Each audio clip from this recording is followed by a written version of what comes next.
Hi everyone, I'm Srikanth. ఈరోజు యూకేలో game changer premiere show ఇప్పుడే కంప్లీట్ అయిందండి. అందరిలాగే నేను ఎగ్జైట్మెంట్తో, ఎక్స్పెక్టేషన్స్ అండ్ ఎంతో హైప్తో వెళ్ళి సినిమా చూసా.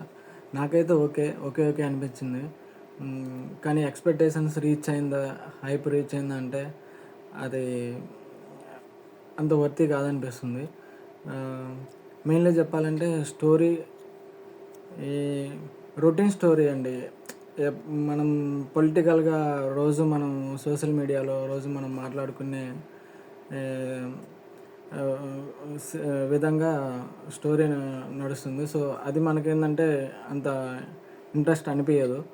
కానీ అందులో కూడా మనం చెప్పుకోవాలంటే రామ్ చరణ్ యాక్టింగ్ అండి నెంబర్ 1 చేశాడు. యాక్టింగ్ పరంగా రామ్ చరణ్ లుక్స్ కానీ, ఆ ఏఎస్ క్యారెక్టర్లో సీన్స్ చాలా బాగా అనిపిస్తాయి. అండ్ ఎస్ సూర్య యాక్టింగ్ కూడా బాగుంది. బట్ హీరోయిన్ అండ్ హీరో మధ్య వచ్చే లవ్ సీన్లు అయితే చాలా బోరింగ్ ఉంటాయి. అవి ఎప్పుడో మనం ముందు సినిమాలో చూసినట్టుగానే రొటీన్గా అనిపిస్తాయి. సో అవి పెద్ద ఇంట్రెస్ట్ అనిపించవు. అండ్ ఇంటర్వెల్ సీన్కి వచ్చేసరికి చాలా పెద్ద హైప్ ఉంటుందండి. సినిమా చాలా ఒక బ్యాంగ్ లాగా అనిపిస్తుంది. ఇంటర్వెల్ సీన్ అయితే మూవీకే హైలైట్. అండ్ సెకండ్ హాఫ్లోకి వచ్చేసరికి అప్పన్న అండ్ అంజలి క్యారెక్టర్ అండి సూపర్బ్ అంటే సూపర్గా ఉంది. ఆ 20 minutes ఆర్ 15 minutes ఉంటుంది ఎపిసోడ్ అంతా. అదైతే చాలా బాగుందండి. సినిమా మొత్తానికి హైలైట్.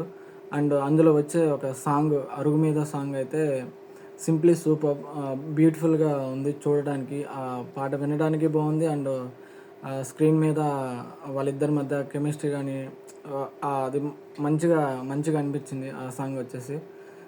అండ్ ఇంకా చెప్పాలంటే సూర్య అండ్ రామ్ చరణ్ మధ్య వచ్చే ఫేస్ ఆఫ్ సీన్స్ చాలా బాగున్నాయి. రామ్ చరణ్ కటౌట్ బాగుందండి. మెయిన్లీ ఆ లుక్స్, ప్రతి షాటు మంచిగా, ఆయన యాక్టింగ్ కానీ ఇంతకుముందు సినిమాలతో పోలిస్తే ఈ సినిమాతో ఇంకా ఒక మెట్టు ఎక్కాడు అన్న రీతిలో ఉంటుంది. అండ్ తమన్ బ్యాక్గ్రౌండ్ మ్యూజిక్ బాగుంది. ఇంకా అంతే అండి. ఇంకా స్క్రీన్ ప్లే వచ్చేసి రొటీన్ అండి. మనకి ఇంతకుముందు సినిమాల్లో చూసినట్లుగానే ఉంటుంది. సో మనకు అంత ఇంట్రెస్ట్ రాదు చూడడానికి. అండ్ పాటలు కూడా ఏదో గ్రాండియర్గా పెట్టాడు కానీ డ్యాన్స్, ఆ స్టెప్పులు అయితే అస్సలు బాగోవు. ఏదో వినడానికి బాగుంటాయి, చూడడానికి ఓకే అనిపిస్తాయి. అండ్ క్లైమాక్స్కి వచ్చేసరికి క్లైమాక్స్ ఫైట్ బాగుంటుంది.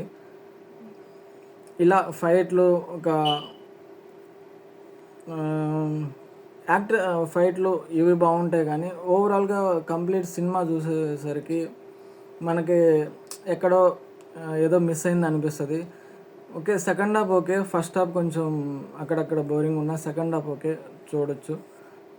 సెకండ్ హాఫ్ బాగుంటుంది. అండ్ యాక్టర్స్ని కూడా ఎక్కువ ఉపయోగించుకోలేదు అన్న ఫీల్ అయితే వస్తుందండి సినిమాలో.